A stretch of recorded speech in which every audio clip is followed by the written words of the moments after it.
Ex-husband left 7 years of being married and having 2 kids later because he said, "You've let yourself go and I need someone who inspires me to succeed." So I wore my old prom dress to his office gala just to say hello. 3 weeks later, his assistant whispered, he cried in the supply room. I was 31 when I married Callum Morgan. He was charming, successful in that tech startup climbing the ranks kind of way, and had a laugh that could pull you right out of a bad day. We met in Chicago. He lived in Wicker Park. I was living in Lakeview, juggling 2 part-time jobs and a very average college degree in marketing. He worked in finance, always in a crisp button-down shirt, even on Sundays. We got engaged after 10 months. It felt fast, but it also felt right. He'd send me flowers to work. He'd leave little notes in the fridge. Once, he cleaned my whole apartment when I had a flu. He said he couldn't imagine life without me. When we got married, I moved into his condo. A 1-bedroom overlooking the river, where the mornings felt golden and full of possibilities. Life rolled forward. Fast, and then all at once. Our first kid, Isla, was born a year into the marriage. Complicated labor. Emergency C-section. I still remember lying in the recovery room, shaking uncontrollably from the anesthesia, while Callum kept saying, "You did it, babe. You did it." 2 years later came Owen. Easier delivery, but harder everything else. 2 under 3 is no joke. Sleep was a myth. My body didn't bounce back. Our house got louder, messier, fuller. I stopped caring about matching my socks. I started living in oversized hoodies and dry shampoo. And yet, I loved it. Not every day, but most of them. I loved being their mom. I loved bedtime stories and cereal on the floor. I loved Saturday mornings in pajamas with sticky fingers and cartoons. I thought we were still in it together. But Callum started changing. Subtly, at first. He started working later. Started using words like optimization and personal growth in regular conversations. Got obsessed with morning routines. Podcasts. Fasting. Mira. Mira was his assistant. Mira was young but smart. Driven. Organized. Mira was also exactly what I wasn't anymore. I'll never forget the night he told me. He waited until the kids were in bed, and I was folding laundry, literally, folding tiny socks, when he sat on the arm of the couch and said he needed to talk. I thought maybe he wanted to book a trip. Maybe therapy. Maybe date nights again. But no. "I'm not happy, Nora." I froze, sock in hand. "Okay." He sighed. "You've let yourself go. I feel like I'm dragging dead weight. I need someone who inspires me. Who makes me want to push myself. Not someone who settles." It was clinical. Cold. Like reading bad news off a report. I don't remember what I said right after. I know I stood up. I know I laughed, this weird, dry kind of laugh. Like something cracked inside me. I didn't yell. Didn't cry. He moved out 2 days later. He said it wasn't Mira. But then a week after he left, Isla told me she met Daddy's friend who had really shiny nails and gave her a stuffed bunny. Mira. The days that followed were a blur. You think you'll break down in a dramatic movie montage, but the truth is, life doesn't pause. You still have to pack lunches. You still have to unclog the toilet. The dishwasher still breaks. You still have to smile in front of your kids even when your insides feel like they're rotting. I let the laundry pile up. I went through takeout menus like lifelines. I cried once, in the car, listening to a song I used to love. Then I got angry. Not just angry. Sharp. Precise. A new kind of clarity kicked in. Because it hit me, he wanted to be inspired? This man, who I held after he lost his job. This man who cried in my lap when his dad died. This man who I let go of everything for, now wanted someone shiny, new, and filtered? Fine. Let him have Mira. Let him have his inspiration. A few weeks later, I was going through the attic to find old baby clothes for donation, and I saw the box marked Nora High School/College. Inside, under a stack of embarrassing yearbooks and broken CD cases, was the dress. My senior prom dress. Emerald green satin. Strapless. Floor length. With a slit on one side and this subtle sheen that made me feel like royalty back then. I remember how I used to twirl in it, how my mom teared up when I stepped out of my room. It still fit. Barely. But enough. That same week, my old college roommate, Marla, who now works in HR for Callum's company, casually mentions that their annual gala was coming up. Open bar. Black tie. He'll be there, obviously, she said, like she didn't just drop a explosive. That's when the idea came. Quiet at first. Then louder. Not to win him back.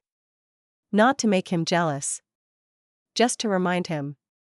And maybe remind myself, too.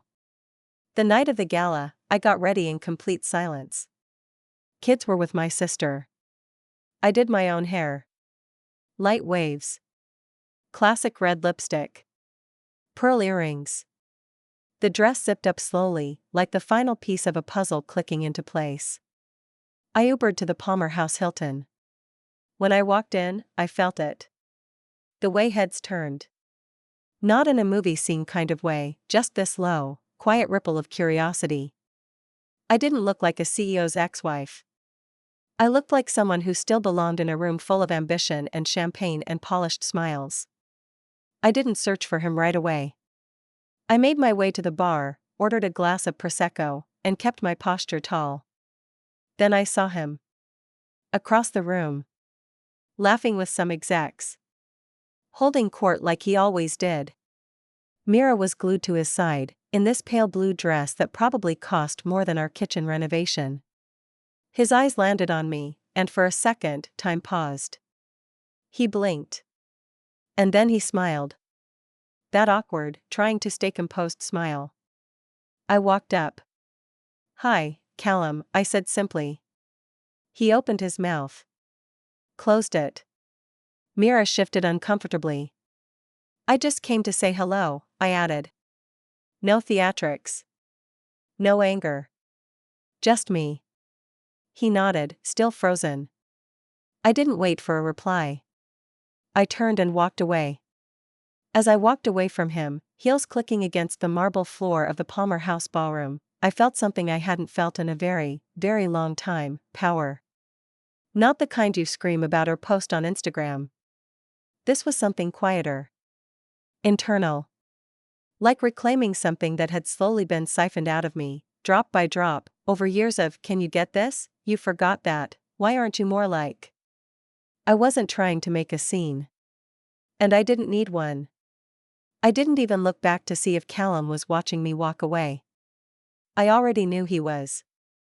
The rest of the night passed in a blur of small talk, soft jazz music, and the occasional clink of champagne glasses. A few people came up to me, some I recognized, most I didn't. One of Callum's coworkers, a woman named Trina, gave me a once-over and whispered, "Damn, girl. He's gotta be so mad right now." I just laughed softly and sipped my drink. I didn't stay long. Maybe an hour. Just long enough for word to get around the room that Nora, the ex-wife, the uninspiring one, had shown up looking like a walking reminder of every bad decision Callum ever made. When I stepped outside and called my ride, I wrapped my coat tight, not because I was cold, but because it felt like armor. Like I had shed a version of myself and didn't need her anymore. The next day, life returned to its usual chaos. Isla had a birthday party to attend, and Owen insisted his favorite pants were itchy and refused to wear anything but his dinosaur pajamas. Laundry, dishes, emails. Life moved on. And I let it. I didn't expect to hear anything back. I didn't want to. The whole point of showing up had never been about him. But life has a funny way of circling back. 2.5 weeks later, I ran into Bree, Callum's new assistant. At all places? Whole Foods. In the produce section. I was picking out grapes and trying to keep Owen from knocking down a stack of oranges, when I heard someone say, "Nora?" I turned around.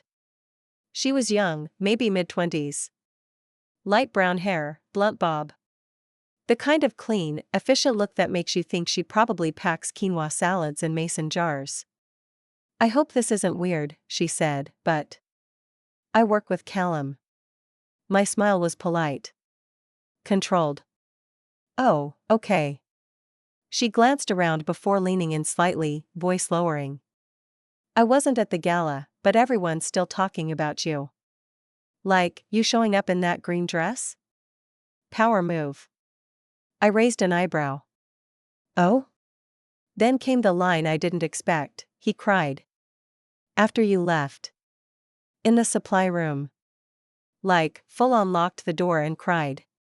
For, 15 minutes. I stared at her. Not because I didn't believe her. But because I wasn't sure what I was supposed to feel. Pride? Satisfaction? Pity? Instead, I just said, "Oh." Bree smiled awkwardly and started to back away. "Anyway, just thought you should know." I thanked her. And then I went back to comparing grapes like she hadn't just dropped that little emotional grenade into my shopping trip. That night, when the kids were asleep and the dishwasher was humming in the background, I sat at the kitchen table with a glass of wine and just existed.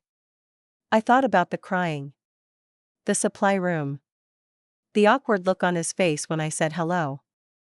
But more than anything, I thought about how I hadn't cried that night. Not when he left.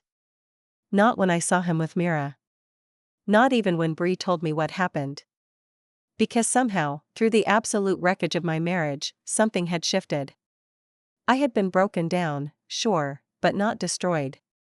I remembered a version of myself that had been buried under years of diapers, dinner duty, and being told I wasn't enough. And she was back. Not louder. Just more herself. Weeks passed. Then months. Isla got a loose tooth and cried like the world was ending. Owen brought home finger paintings every week that looked like abstract masterpieces. I started sleeping better. Eating better. Not for any revenge body reason, but because I finally had space to think about what I needed again. People started asking if I was dating. I wasn't. Not yet. Not because I was closed off, but because for the first time in forever, I didn't need someone else to define my days. I started taking long walks again. I bought real coffee instead of the cheapest stuff on sale. I got a haircut that was not based on how long I could go between trims. I said no to things that didn't serve me. And I finally filed for the business license I'd put off for 5 years. I used to dream of starting my own event planning service. But life, kids, and a husband who didn't think it was scalable pushed it to the back burner. Now, I was planning 3 small weddings, a 60th birthday, and a retirement party. Turns out, moms are the best project managers on the planet. And Callum? He tried to casually text me. Once. Something about Isla's science project. Then another, about a funny meme he saw that reminded him of our early days. I didn't respond. Not because I was trying to be petty. But because I didn't need anything from him anymore. It was around late March when the real shift began. Not just in me, but in how he started behaving. Subtle at first, like the way a storm brews slowly over the lake before it cracks open the sky. He started showing up early during the kids' pickups. Not the rushed, in-and-out Callum I'd gotten used to. No, this was a man suddenly interested in small talk. In lingering. One Friday afternoon, he was waiting outside in his usual black SUV, engine running. I came out with Owen, who was still mid-meltdown over not being allowed to bring a shoebox full of bugs he'd rescued. As I handed over his backpack, Callum gave me a look. Not a smug one. Not the performative guilt-ridden expression I saw in those early weeks. This was different. Like someone trying to read a book they'd already skimmed once but missed the important parts. "You look good," he said. Just like that. I didn't flinch. I didn't smile. I just said, thanks, and closed the back door behind Owen. Then I walked back inside without another word. Because here's the thing, I did look good. I felt good. But I wasn't doing any of it for him. I'd started walking every morning, mostly to clear my head. I wasn't counting steps or calories. I wasn't trying to fit into anything. It was just mine. My time. I'd play old playlists, the ones I forgot I loved, and for that hour each day, I wasn't a mom or a divorcee or anything other than Nora. I even started painting again. Badly, mind you. But it was therapy. The kids noticed the changes, too. I wasn't snapping the way I used to. I didn't fall asleep on the couch from pure exhaustion. I had patience again, maybe not in abundance, but enough. And apparently, Callum noticed too. One Saturday morning, I took Isla to her soccer game, and who should be on the bleachers before us, coffee in hand like he'd been doing it all along? Yep. Callum. He gave me that same cautious smile. I gave him a nod. During the game, he leaned toward me and asked, "Are you seeing anyone?" I paused. Then looked straight ahead. No, I felt his body shift next to me. Like he was gearing up for something. That night. At the gala, you looked like, he trailed off. You reminded me of when we first met. And there it was. The beginning of the rewrite. The dangerous nostalgia. It comes fast and slippery when a man regrets. But I didn't indulge it. People change, I said, I still on the field. You taught me that. What I didn't tell him, and what I hadn't told anyone yet, was that Mira had quietly left. Disappeared, actually. I'd heard it through the grapevine. Marla from HR had mentioned it casually over a drink one night. No announcement, no awkward goodbye party. Just, gone. I didn't pry. Didn't need the details. Because deep down, I already knew. Whatever fire that started between them, it fizzled the second real life crept in. Because that's the thing about fantasy, it dies in routine. And Callum had built a fantasy out of Mira. And when she didn't fill the hole he thought I left, he started looking back. But I wasn't a fallback plan. I wasn't a backup wife or a sentimental mistake to revisit. I was a woman rebuilding her life from ashes he lit. There was one night, though, when I almost cracked. It was late. The kids had fallen asleep on the couch after movie night. I'd carried Owen to bed and returned for Isla, only to find her curled against a pillow, clutching the stuffed bunny Mira had given her months ago. For some reason, that hit me in the gut. Not because I hated Mira. Honestly, I didn't feel anything about her anymore. But because that little bunny was a symbol of how quickly other people get stitched into your story without your permission. Callum had rewritten our story without me. Replaced chapters. Cast someone new without ever asking if I was finished with the role. And the worst part? I'd spent so long trying to convince myself I had been the problem. But in that quiet room, watching my daughter breathe peacefully, I realized I had carried more than my share. I had given and bent and stretched until I didn't recognize myself. And now that I was finally whole again, there was no room for resentment. Only boundaries. A few days later, he tried again. Texted me late, 11:14 p.m. Can we talk? About us. Please. I stared at the screen for a long time. My phone lit up my face in the dark like a scene from a movie. But I didn't reply. Because there was no us anymore. He chose his path. I just decided not to follow him down it. Still, things got messy. They always do, when one person starts changing and the other realizes too late. He tried to slide back into the version of himself that I once needed. Offering to fix the kitchen cabinet that was broken. Asking if I needed help with the kids' science fair. Dropping off groceries like he was doing me a favor.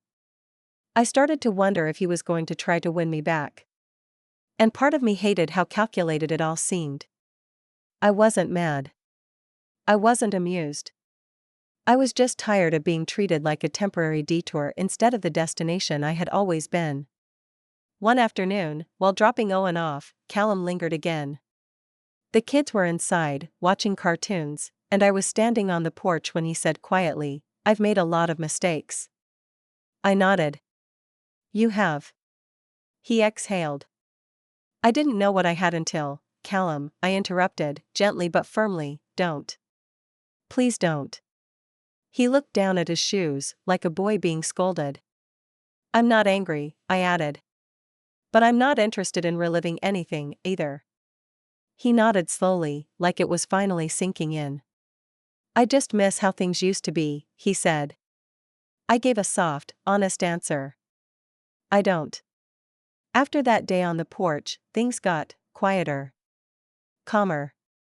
I think he realized I wasn't bluffing.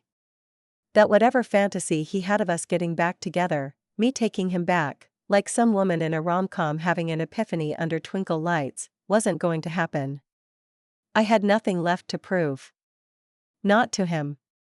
Not to Mira. Not to the version of myself who used to lie awake at night wondering what I could have done differently. I was done. But just because I was done didn't mean I was going to fade into the background. Oh no. See, the universe has a wicked sense of humor sometimes. Especially when it's nudged just a little bit by a woman who finally understands her power. It all started with a phone call. A woman named Evelyn Russo, mid-50s, commanding voice, owner of one of the most prestigious event consulting firms in the Midwest, called me up. She'd attended a 60th birthday party I planned at a lakeside estate in Winnetka. Apparently, she was impressed. "Nora, I don't usually do this," she said. "But I'd like to bring you on. Not as staff. As a partner. I want to expand into boutique events. You've got something we don't." It was the kind of offer you dream about. The kind of offer that makes you sit down and stare at the floor for a few minutes after the call ends. And yeah, I took it. 2 months later, I was helping run Russo and Bloom. Yes, she added my name, handling high-end private events, working from a downtown office overlooking the lake. Not only that, I hired my own small team.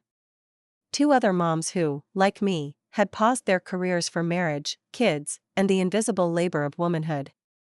We weren't just building events. We were rebuilding ourselves. So, how does this tie into Callum? Let me paint the scene for you. Midsummer. Warm, sunny day. We're hosting a corporate leadership retreat for a massive financial firm at the Adler Planetarium. Think, cocktail hour under the stars, curated chef tasting stations, professional speakers, luxe everything. It was the kind of event Callum used to attend. Back when I was home wrangling toddlers and heating up boxed mac and cheese. Guess whose company hired us to run the entire retreat? Yep. Callum's. I didn't see his name on the initial client contact list, but once we started setup, there he was, walking in, looking freshly shaved and tense. He was clearly not the top dog anymore. That spot belonged to Myra's replacement, an icy woman named Janelle who shook my hand like she already knew I was someone not to underestimate. I caught Callum's eye. He froze. I smiled. "Welcome," I said simply. He blinked. "This is your event?" "One of many," I replied. And then I turned and walked off to check on the catering crew. The event was flawless. People raved. Clients clapped. I gave a short, polished speech about the importance of building connection through thoughtful moments. Callum stood in the back, barely visible, watching. Later, I overheard him talking to one of the newer associates, who apparently hadn't heard about our history. "That's Nora Bloom," the associate said, impressed. "She's a powerhouse.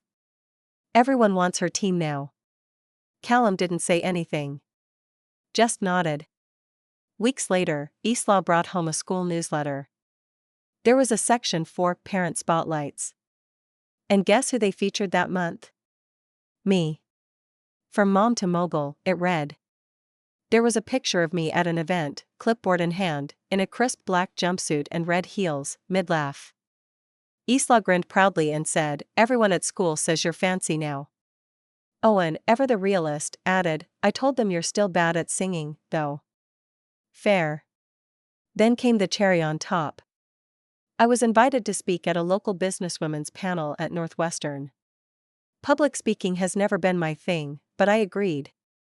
And wouldn't you know it, Callum's company sponsored one of the sessions. He sat in the front row. And I told my story. Not about him. Not by name. But I spoke about resilience. About restarting your life after loss. About remembering who you are after you've been told you're too much, or not enough, or just not right. I finished with this: sometimes, the best revenge is not showing them what they missed out on, but showing yourself who you've always been. People clapped. A few even stood. Callum didn't move. Just stared. I didn't speak to him after that. I didn't need to. We co-parent now. Cordially. He shows up. He leaves on time. He occasionally asks how work is going, and I answer politely. He's not cruel. He's not spiteful. But he's different now. Smaller, somehow. I think he knows he lost more than a wife. He lost someone who rooted for him at his lowest. Someone who built a home with him. Someone who would have kept choosing him every day, if he had just chosen her back. But he needed someone inspiring. And he had her. For a while. Now he has regret. So no, I didn't get revenge by slashing tires or breaking hearts. I got revenge by rising. By building. By healing without asking for permission. I got revenge every time someone said, "You planned this?" with wide, amazed eyes. I got revenge every time I chose peace over bitterness, joy over survival, me over the shell I used to be. And the best part? I didn't have to burn his life down to build mine back up. He did that part all on his own.